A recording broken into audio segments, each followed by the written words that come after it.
defensivos como la minería. Y para esto y más, vamos con los ganadores y perdedores de la sesión de hoy. Nos acompañan Enrique Martínez, director comercial y de promoción de Black Wall Street Capital, y Francisco Javier Rendón, trader e inversionista independiente. Muy buenas tardes a los dos. Buenas tardes, Elena.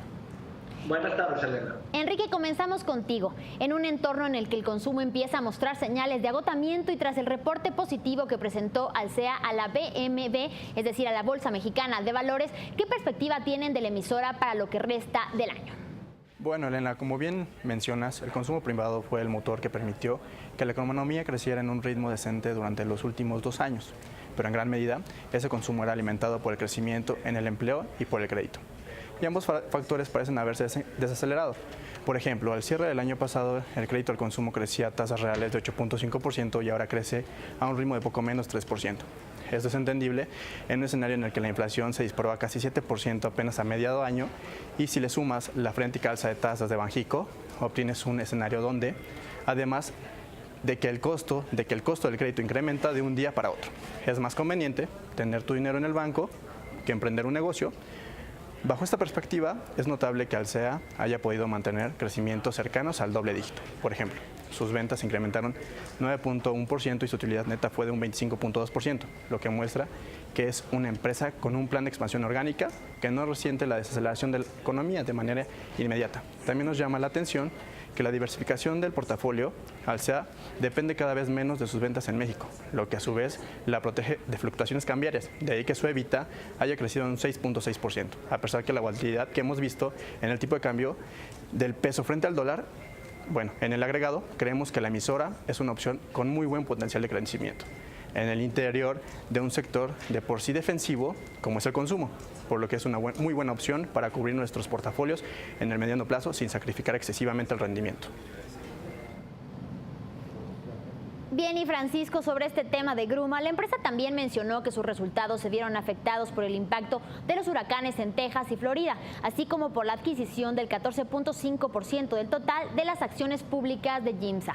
¿Crees que la ausencia de estos factores impulse los resultados de aquí en adelante? ¿Y cuál es tu perspectiva en la emisora para lo que resta del año? Buenas, Elena. Sabemos que la fortaleza que mostró el peso en el último trimestre, aunado a los desastres naturales que comentabas, se tradujo un decremento en dólares de 3% en las ventas de Gruma Corporation. Sin embargo, su utilidad neta mantuvo un muy sólido ritmo de crecimiento de 8% año con año.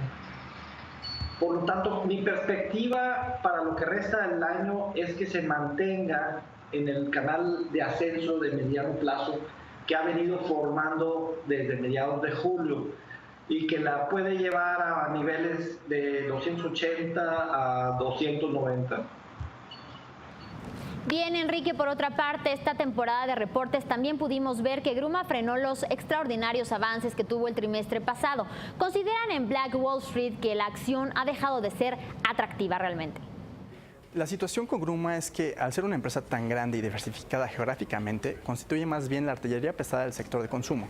Si bien un reporte fue bastante neutral, el que haya mantenido el ritmo de las ventas y de la degeneración del trimestre pasado es en sí una noticia relevante. De acuerdo con el reporte, Gruma sí tuvo una mejoría interesante en su mezcla de ventas con Estados Unidos, que es su mayor fuente de ingresos. Pero en ese avance fue compensando a la baja por la depreciación que tuvo en el peso durante el trimestre. De la misma manera, la emisora mostró ciertas ganancias derivadas de las coberturas que mantenía con respecto al precio del maíz. Pero de nuevo, esos ingresos fueron cancelados por los costos asociados a la reapertura de una planta en México. Esto muestra, en primer lugar, que la empresa es cautelosa, pues tiene una constante política de coberturas para su principal insumo. Y en segunda, que sigue invirtiendo en expandir su planta productiva.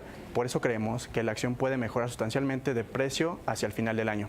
Pero aún cuando mantuviera sus niveles históricos de desempeño, nos agrada como una manera de blindar nuestra cartera ante turbulencias financieras de mayor magnitud, como una eventual salida de Estados Unidos del Tratado de Libre Comercio, aunque eso sí, sacrificando más rendimiento del que se esperaría con emisoras como Alsea. Francisco, finalmente, en un ambiente en el que los mercados estadounidenses han alcanzado varios máximos históricos de manera consecutiva, ¿crees que empresas naturalmente defensivas como Peñoles siguen siendo atractivas en el mediano plazo?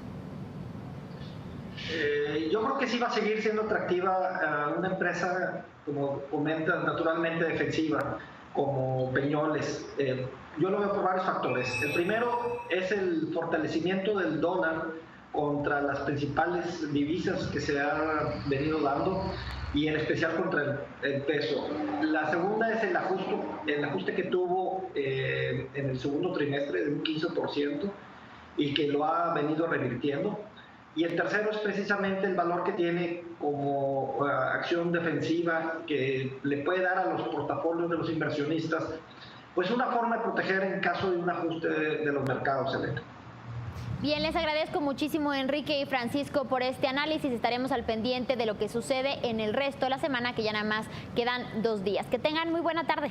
Buena tarde. Buenas tardes. Y ahora es momento de hacer una pausa, pero al regresar le tendremos más información sobre la Secretaría de Economía, que asegura que es pertinente revisar el Tratado de Libre Comercio de América del Norte.